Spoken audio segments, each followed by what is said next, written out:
हम धर्म की दृष्टि से विचार करना छोड़ दें। राष्ट्र धर्म सर्वोपरि है। हमारे देश का नाश करने के लिए हिंदू भी कम नहीं है, लेकिन ये विदेशी लोगों से पेमेंट लेते हैं। ये विदेशी लोगों के बिके हुए लोग हैं। जब चीन का आक्रमण हुआ था, हमारी सेना के पास पर्याप्त स्वेटर नहीं थे, बूट नहीं थे, हमारी सेना पिट गई। इतना दर्दनाक वो सब मामला था।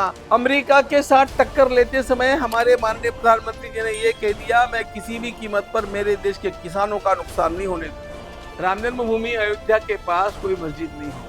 देश में किसी भी मस्जिद का नाम बाबरी मस्जिद नहीं। इंग्लिश मीडियम के स्टूडेंट हो और आरएएस की तैयारी हिंदी मीडियम में एडजस्ट करके कर रहे हो? अब नहीं, जयपुर में इंग्लिश मीडियम आरएएस एस्पिरेंट्स के लिए है RAS only. Expert faculty, complete English study material, personal mentorship, regular practice, weekly doubt sessions. RAS only के साथ अपनी तैयारी शुरू करें। भारतीय राजनीति का दृष्टिकोण अपने सामने रख करके एक बात हमारे मन में स्पष्ट होनी चाहिए। हम धर्म की दृष्टि से विचार करना छोड़ दें। धर्म की दृष्टि से नहीं सोचें।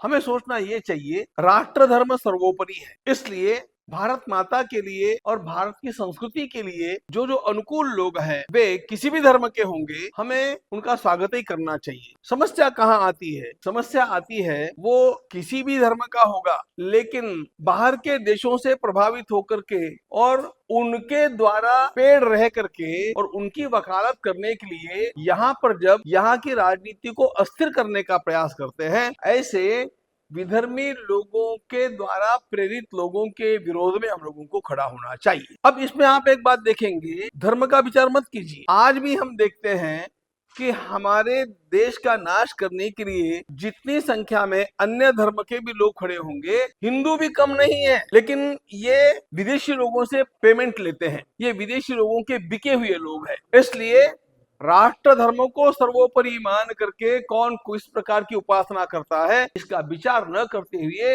भारत माता के लिए, भारतीय राष्ट्र के लिए जो अनुकूल है वो मेरा, और जो इसको तोड़ने का प्रयास करेगा, भारत तेरे टुकड़े टुकड़े होंगे ऐसा कहेगा, अथवा यहाँ की राजनीति को अस्थिर करने का प्रयास करेगा, उसको हम शत्रु भावना से ही देखें। उनको समझाने का प्रयास करें। नहीं समझते हैं तो उनको जरा बल का प्रयोग करके भी ठीक ठाक करना ही चाहिए। हमारी सारी संस्कृति का सार जिस एक ग्रंथ में आता है, और जो सरल ग्रंथ है और जो सभी के लिए उपयोगी है, उस ग्रंथ का नाम है भगवत गीता। अभी हमारे गीता परिवार के माध्यम से 182 देशों के 14 लाख लोग गीता सीख रहे हैं। भगवत गीता सर्वसमावेशक ग्रंथ है, वो किसी एक संप्रदाय का नहीं। स्वकर्मणात् मध्यर्च सिद्धिं विन्दति मानवः, मानव मात्र के लिए है। किसी प्रकार की एक उपासना का आग्रह गीता में नहीं है। और यह देख करके आपको आश्चर्य होगा, मध्य प्रदेश के हर स्कूल में भगवत गीता कंपल्सरी हो गई। गीता परिवार के लोग वहां पर जाकर के पढ़ाते हैं। इतनी अच्छी छूट वहां पर दी गई। महाराष्ट्र के सभी विद्यालयों में, महाराष्ट्र के सभी जेलों में, कारागृहों में भी गीता पढ़ाई जाती है। राजस्थान में भी ये होना चाहिए। भगवत गीता पढ़ाने पर कोई आपत्ति नहीं कर सकता, इसको ध्यान में लीजिए। अभी अभी चेन्नई हाईकोर्ट का एक निर्णय आया, और चेन्नई हाईकोर्ट के निर्णय में उन्होंने ये कहा है कि भगवत गीता सेक्युलर ग्रंथ है, और इसलिए नैतिकता की वृद्धि करने के लिए और लाइफ मैनेजमेंट के लिए गीता सब विद्यालय में पढ़ानी जानी चाहिए। उसको धार्मिक ग्रंथ मान करके बयान नहीं कर सकते। हमारे माननीय प्रधानमंत्री जी, आपको पता ही है कि जब कोई अतिथि आते हैं हमारे देश में तो उनको भगवत गीता भेंट करते हैं। बाहर जाते हैं तो गीता उपहार के रूप में ले जाते हैं, और यह कहते हैं कि मेरे देश में आपको देने के लिए इससे बढ़िया और कुछ भी नहीं है, और आपको भी लेने के लिए इससे बढ़िया कुछ भी। नेतृत्व वो कर सकता है जिसकी बुद्धि में प्रगल्भता है, जिसके चरित्र में पारदर्शिता है, और जिसकी निर्णय शक्ति एकदम तीक्ष्ण है। ये सारे गुण आने के लिए भगवत गीता अत्यंत उपयोगी ग्रंथ है। और इसलिए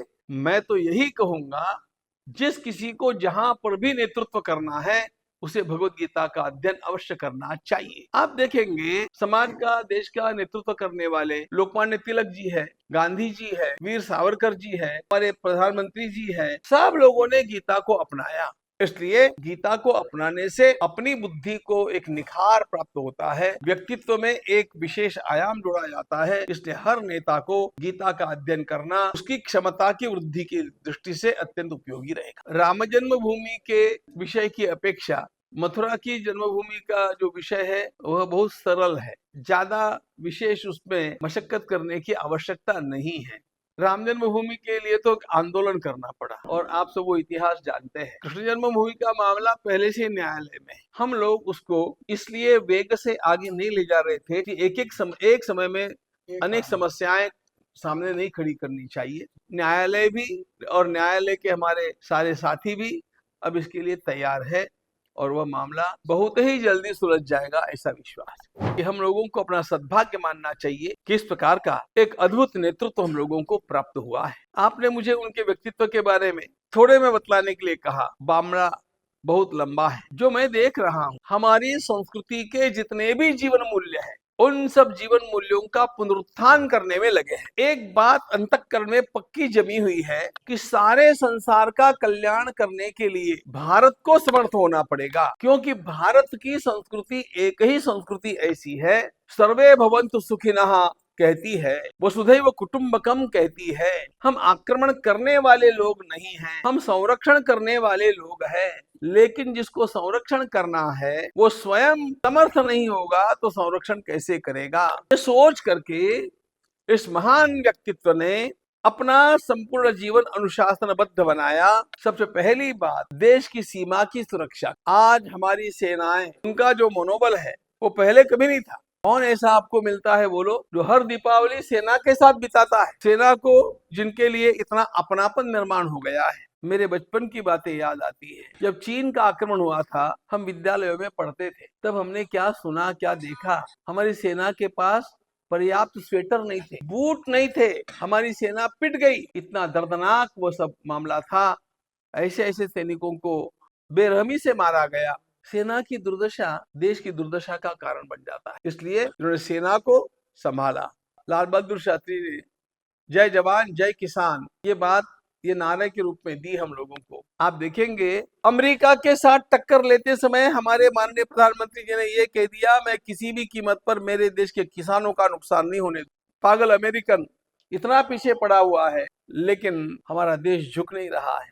देश नहीं झुकने दूंगा, ये बात हम आज अनुभव कर रहे हैं। ऐसा व्यक्तित्व निर्माण करना और इतना बल एक देश में भर देना, इसके लिए पहले स्वयं के ऊपर विजय प्राप्त करनी होती है। अत्यंत सादा जीवन जीते हुए, अत्यंत समयबद्ध जीवन जीते हुए, तपस्वी का जीवन जीते हुए उन्होंने हम लोगों के सामने अनेक आदर्श रख दिए। राम मंदिर के भाषण में मैंने एक बात कही थी, हमने 3 दिन का उपवास करने के लिए कहा, उन्होंने 11 दिन का कर लिया और हर नवरात्रि में करते हैं। अब कौन ऐसा करेगा बोलो? ये सारा उन्होंने अपने संस्कारों को विकसित करके और प्राप्त किया हुआ गौरव है। इसलिए हमारा देश वास्तव में अत्यंत सुरक्षित हाथों में है, इसका हमें भान होना चाहिए। देश की सेना एक और, दूसरी ओर देश के वैज्ञानिकों को जो छूट मिली है, उन वैज्ञानिकों ने जो आविष्करण किए हैं, आज सारे संसार में भारत का नाम चमक रहा है। तो वैज्ञानिक आविष्कारों के कारण चमक रहा है। युवकों में श्रद्धा निर्माण करना, आप देखते हैं चाहे राम मंदिर है, चाहे केदारनाथ भगवान है, चाहे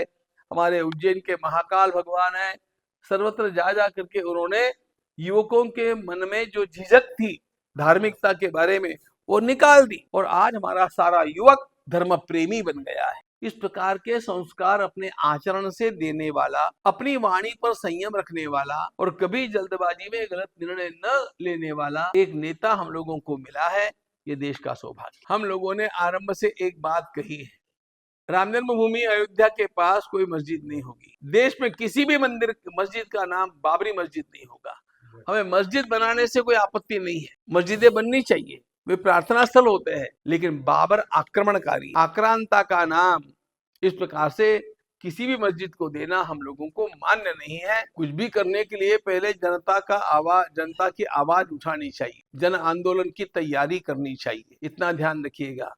आपने जो कहा वो बिल्कुल ठीक है। अभी 4 महीने पहले तिरुपति में एक मंदिर कॉन्क्लेव हुआ था, उसमें 17-18 देशों से लगभग 1500 प्रतिनिधि आए थे और 3 प्रदेशों के मुख्यमंत्री वहां पर थे, गोवा के, महाराष्ट्र के और तेलंगाना के। वहां पर मैंने एक बात कही थी जो यहाँ पर दोहराता हूँ, मंदिरों का विकास करना चाहिए, तीर्थों का विकास करना चाहिए, बस 2 बातों का ध्यान रखना चाहिए। पहली बात, तीर्थों का विकास यात्रियों की सुविधा को देख करके करना चाहिए, भोगी भोग लिप्सु लोगों के वहां पर आने के लिए नहीं करना चाहिए। इसलिए किसी प्रकार का पापाचरण तीर्थों में नहीं होगा, इतना ही विकास वहां पर आवश्यक है, पहली बात। और दूसरी बात, हमारे सारे मंदिरों की संपत्ति ये मंदिरों के हाथ में होनी चाहिए। Hindu money for Hindu cause, हमारी संपत्ति के ऊपर सरकार का अधिकार नहीं होना चाहिए, ये अनैतिकता है। और इन बातों को हम आरंभ से बोल रहे हैं, आप लोगों को भी बोलना चाहिए। जब हमारा स्वर बुलंद होगा तो ये सारी बातें होकर के रहेंगी। पर्यावरण की रक्षा, एक विवेक ध्यान में रखना चाहिए, भारतीय वृक्षों का संगोपन करना चाहिए और भारत के बाहर के जितने वृक्ष हमारे देश में लगे होंगे ना, उनको निकाल देना चाहिए, क्योंकि वे सारे वृक्ष पर्यावरण को दूषित करने वाले हैं। बड़ है, पीपर है, ये सारे जो हमारे वृक्ष, आम है, ये सारे वृक्ष जो है ये पर्यावरण के पोषक है। हमारी भारतीय परंपरा की गौ माता और भारतीय परंपरा के वृक्ष, इनका पूरा संरक्षण हो, एक भी वृक्ष न कटे। झलको